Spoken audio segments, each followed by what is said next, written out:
Have you ever felt like you're just barely scraping by?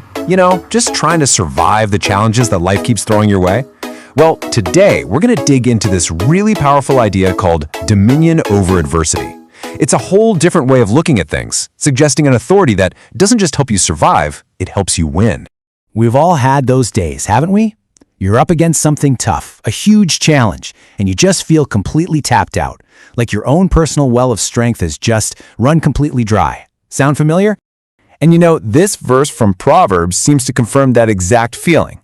It lays out a pretty simple equation, right?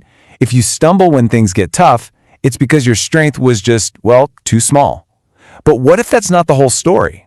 What if there's another way to look at it? Okay, so this is where it gets interesting. The source material we're looking at today completely flips that idea on its head. It suggests that the whole problem is that we're relying on our own strength in the first place. Now, this is a really bold claim. It's not just saying you can get through adversity, it's saying you don't faint at all. The idea here is that for a believer, the default setting isn't just survival, it's to prevail, to actually win over every single storm. So how on earth is that even possible? Well, the answer, according to this teaching, is all about a massive shift in where we're looking for our strength. It's not some internal resource we have to somehow muster up. Instead, like this verse from 2 Samuel says, God himself is our strength.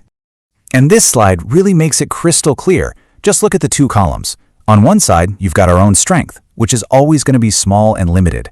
But then you look at God's strength and it's described as sufficient and perfect. So the goal isn't to try and make our small strength bigger, it's to plug into a completely different power source altogether. This verse from 2 Corinthians just hammers that point home.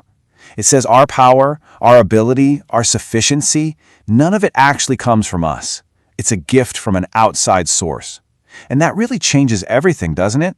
It moves us from relying on ourselves to relying completely on God.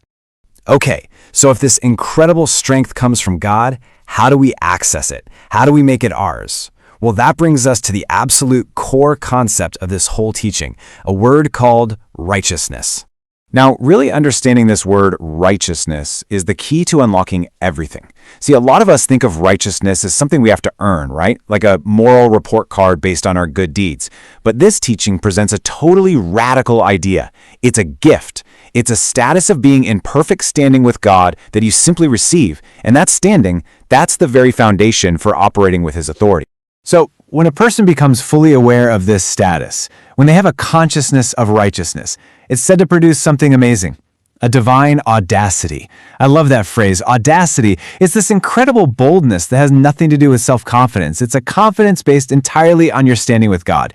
And that just fundamentally changes how you look at any challenge that comes your way. All right, this all sounds amazing in theory, but what does it actually look like day to day? How does this divine audacity really play out when you're in the middle of a crisis?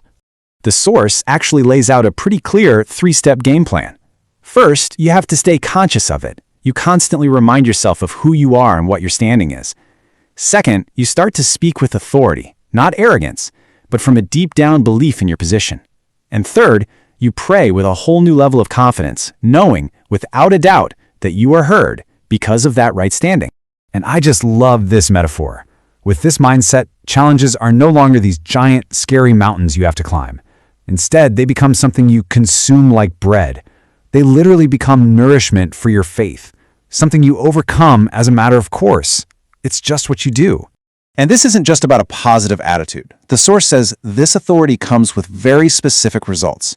It's the power to tread upon serpents and scorpions, which is a metaphor for having dominion over evil forces, and to stand your ground against all the power of the enemy with this incredible assurance that nothing can ultimately harm you. So here's the bottom line.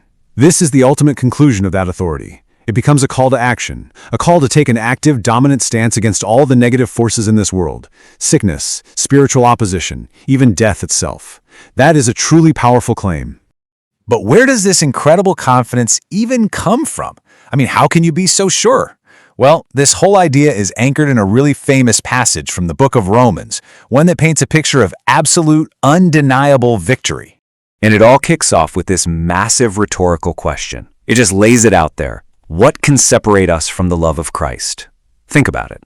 What in the entire universe has enough power to break that connection? And then it starts listing off the contenders. all the worst things life can throw at us, right? Tribulation, distress, persecution, lack of food, lack of clothing, being in danger, even the threat of a violent death. And the answer for every single one? Nope, not young enough.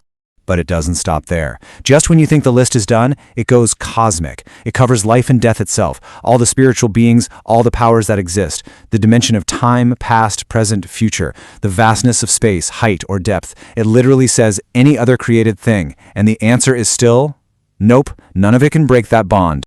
And this is the climax of the whole thing. It says we don't just endure this stuff. We don't just survive it. No, in all these things, we are more than conquerors. What does that even mean? It suggests a victory so complete that you don't just win the fight, you actually come out stronger on the other side, all because of the one who loves you. And that brings us to this final question to just let sink in. If absolutely nothing in all of creation can separate you from your source of strength, then what really has the power to defeat you? That right there is the heart of this message on having dominion over adversity.